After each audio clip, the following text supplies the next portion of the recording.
ఈ నెల 3వ తారీఖు రాత్రి మీ అందరికి తెలుసు ఓ జునద్ అనే పర్సన్ని జఫర్ పహల్వాన్ ఒక పిల్లలు ఎవరైతే ఉమర్ బిన్ జాబ్రీ, అలీ బిన్ జాబ్రీ ఎవరు ఆయనతో పాటు వాళ్ళ టీం మొత్తం మీద 12 మంది ఈ కాన్స్పిరసీ చేసి ఈ నెల 3వ తారీఖు నైటు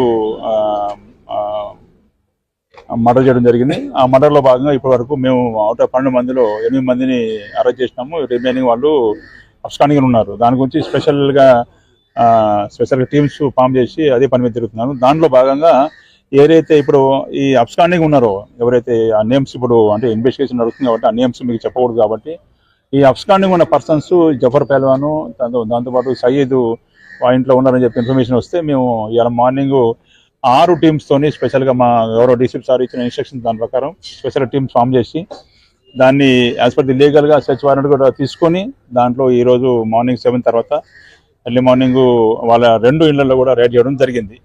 దాంట్లో మేము రైడ్ చేసిన టైంలో జఫర్ పహల్వాన్ కానీ తర్వాత సయ్యద్ రౌడీ షీటర్ కానీ ఇంట్లో లేరు.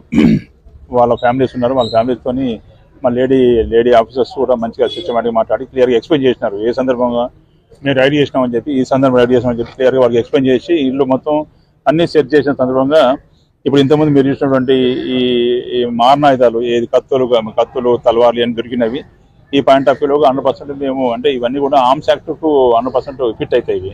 యాక్చువల్ ఏంటంటే ఈ ఆర్మ్స్ ఏదైతే వెపన్స్ ఈ నైఫ్స్ తలవార్లు పెట్టుకోవడం అనేది చట్ట ప్రకారం నేరం. సో ఆ పాయింట్ ఆఫ్ వ్యూలో 100% మేము లీగల్ ఒపీనియన్ తీసుకుని 100% మేము లీగల్గా ప్రొసీడ్ అవుతాము.